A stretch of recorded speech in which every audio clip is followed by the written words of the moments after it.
There's a moment early in Whiplash that everyone watches, but nobody really sees. Andrew is alone in a practice room, drumming under a harsh light. Fletcher stands in the doorway, a silhouette in shadow. We think this is about talent discovery, a maestro searching for raw potential. But watch what Fletcher is actually doing. He's not so much listening to Andrew's drumming as much as he's reading Andrew. The slumped shoulders indicating a life already collapsed to the dimensions of a practice room. Fletcher doesn't need to test them. He already knows. And Andrew, sitting alone in that room, has just been noticed.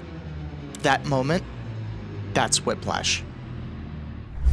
Andrew Neiman is a 19-year-old first-year student at Schaefer Conservatory, the best music school in the country. He's talented, ambitious, and willing to do whatever it takes. One night, practicing alone, he catches the attention of Terence Fletcher, the most feared conductor at the school, the man whose studio band everyone wants to be in. Fletcher recruits Andrew into his world, and what follows is brutal. Throughout the film, chairs are thrown, slurs screamed, blood on the drums. Andrew ends things with his girlfriend Nicole because she'll distract them. He pulls away from his family who don't understand what he's chasing. At one point, Andrew's car is hit by a truck and he still staggers on stage, bloodied, but plays anyway.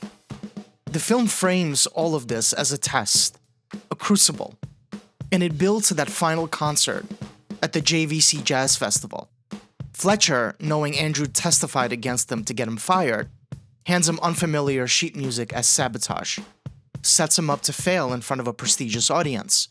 But Andrew doesn't break. He walks back on stage and launches into a drum solo so ferocious that for the first time, we see a smile from Fletcher. A final, justified nod of approval. The film ends at that moment, the student finally earning the respect from the master.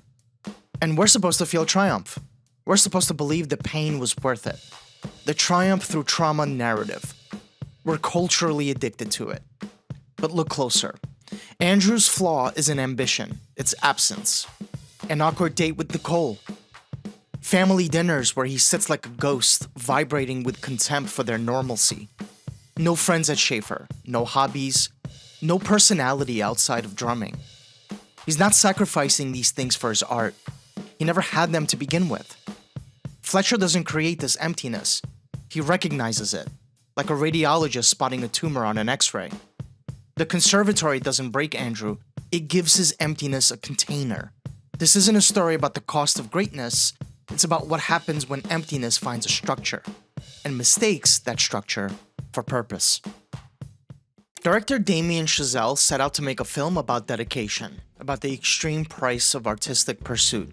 But he captured something much darker, something the film can't help but reveal, even as it tries to celebrate that dedication. He built a protagonist with no life outside the practice room, and then never once questioned whether this is pathological. Instead, the film romanticizes it. The pounding rhythm, the escalating stakes, the relentless structure. It frames the absence as noble, as if Andrew cleared away the clutter of normal life to make room for art. But American culture already decided a long time ago, if you're empty enough to dedicate everything to one thing, we'll call you driven. We confuse burning down the entire village for the heat of a single forge. Look at that structure. Every scene escalates. No downtime, no release. Practice, humiliation, crisis, repeat. The pacing is Andrew's psychology made visible, a frantic closed loop with no exit.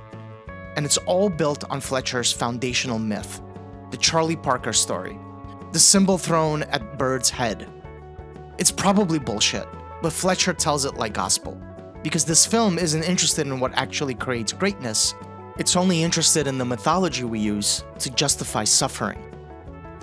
Chazelle and editor Tom Cross don't just tell this story, they build a prison and lock us inside. First, let's take a look at the framing. Andrew's always trapped. Extreme close-ups on his face, his hands, the blood on the stick, we almost never see open space. The frame is telling us, this person has no room to breathe, no space for self. His world has collapsed to the dimensions of a drum kit and Fletcher's glare. Second, the sound design. Listen to the silences. They're never peaceful. The silence before the slap. For Andrew, silence isn't rest, silence is the void. It's the absence of the only thing that gives him shape, Fletcher's attention, even when that attention is violence.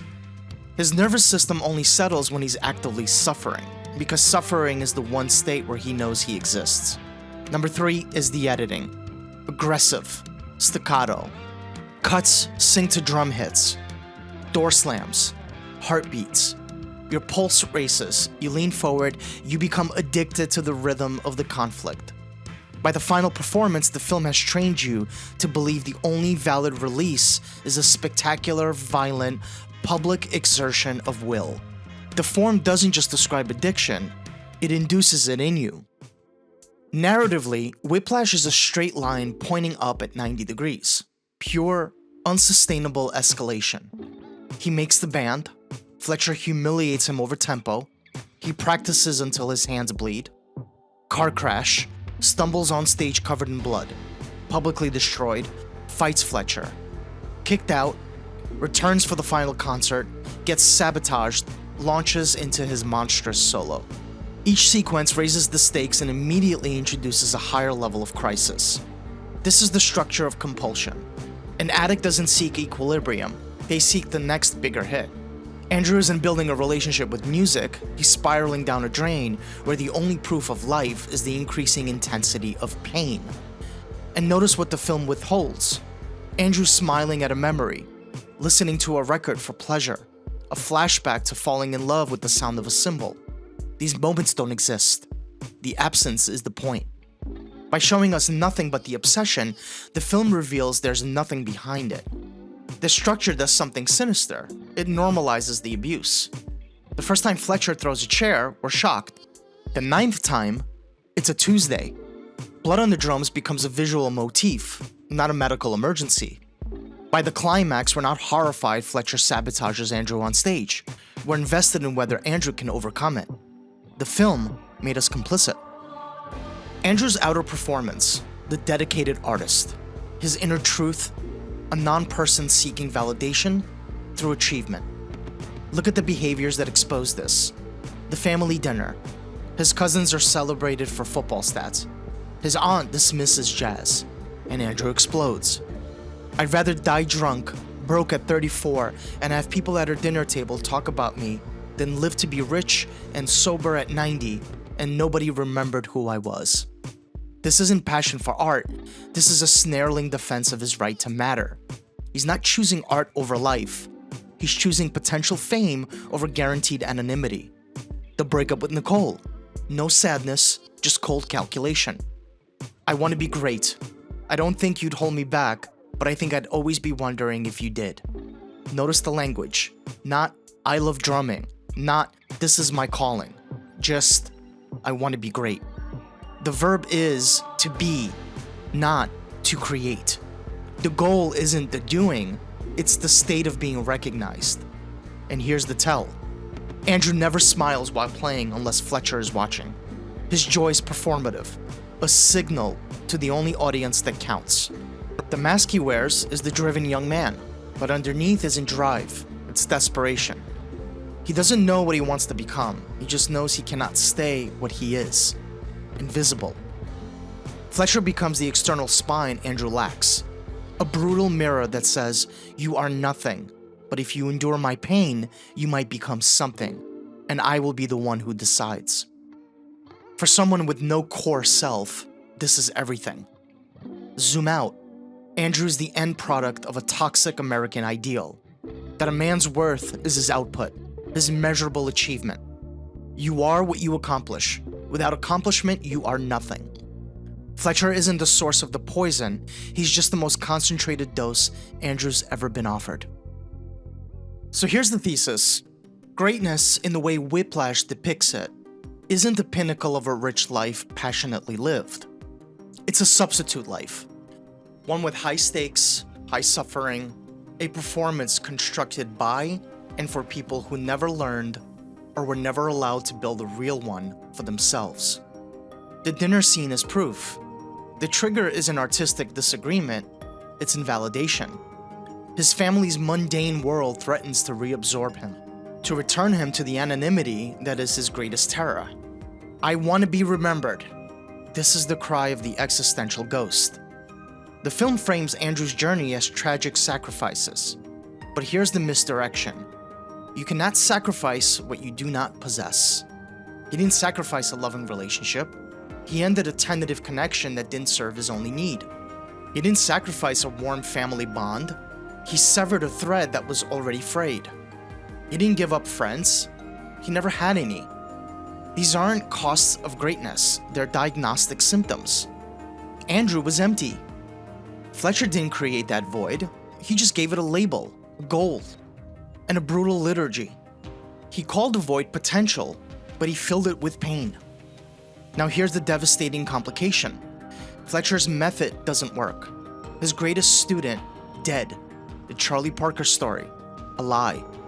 Fletcher takes empty, vulnerable young men and shapes them into monuments to endurance. And our culture has lost the ability to tell the difference. Whiplash came out in 2014. In the decade since, its satirical extremity became our mundane reality. Hustle culture is Fletcher's philosophy, repackaged for LinkedIn. Rise and grind is his abuse, self-administered. Andrew's the archetype for a generation. Every 20-something in a startup working 90-hour weeks. Not out of passion for the product, but because explosive growth is the only narrative that makes their loneliness feel purposeful. Every gym bro posting bloody hands with hashtag no days off. Physical trauma as moral virtue. Emptiness is now focus. Social isolation is deep work. Having zero identity outside of achievement is now labeled as building your personal brand. And here's the truth. We became Fletcher. Not the active abuser, but the passive demanding audience. We now look at performances of pain all the time. The crying selfie. The I haven't slept in 72 hours humble brag. The bloody knuckle gym photo. And we engage. We like. We share. We comment. You're inspiring. We're the ones in the seats validating suffering with our attention. We've decided. If someone's willing to hurt this much in public, they must want it badly enough. And if they want it that badly, we're absolved of asking, but is this killing you? Beneath everything, Whiplash taps into a raw universal fear. The terror of insignificance. The primal dread that if we're not exceptional, we're irrelevant. Andrew's driving force isn't musical passion. It's existential panic. He wants the world to look at him and say, you matter. You are here. His entire being is a cry against the void. We connect with this because we all harbor that fear. We feel the pressure to be someone, to leave a mark.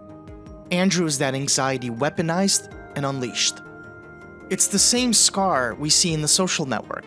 Mark Zuckerberg built an empire just to be seen. We also see it in The Wrestler. Randy needing the applause because outside the ring, he's a ghost.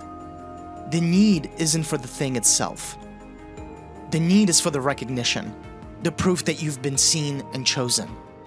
Whiplash doesn't ask us to condemn Fletcher, but rather to recognize Andrew.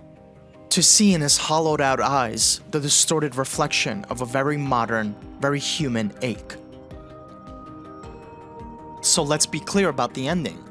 It's not so much a triumph as it is a funeral we've been tricked into celebrating. Andrew finally gives Fletcher exactly what he always wanted. Not a great musician, but a perfect disciple. Someone who no longer exists outside Fletcher's approval. That solo is final proof of submission. Every note is a question. Is this enough? Have I earned the right to exist? And we cheer. We see Fletcher smile, the telepathic communication, the sheer kinetic power, and we think, he did it. It was all worth it. The film succeeded in its final devastating manipulation. It made us into Fletcher. We're the ones in the seats now, nodding in approval, deciding the torture was justified by the spectacle. We confuse the breaking of a human being for the making of an artist.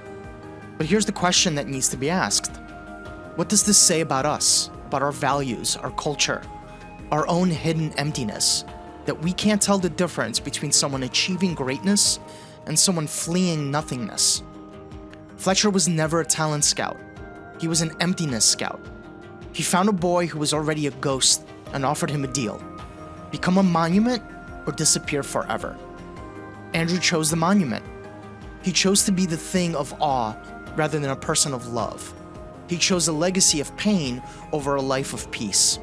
And the film's final truth is that we're meant to understand this choice.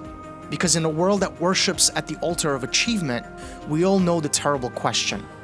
When you have nothing, abuse doesn't feel like violence, it feels like attention. Attention feels like recognition. And recognition feels, for one fleeting, brutal, glorious moment, like being alive. If this somehow changed how you see the film, let us know in the comments. And if you want more essays like this, where we take apart the movies everyone thinks they understand, please subscribe, because there's a lot more we've all been missing. Thank you for watching, and take care of yourself.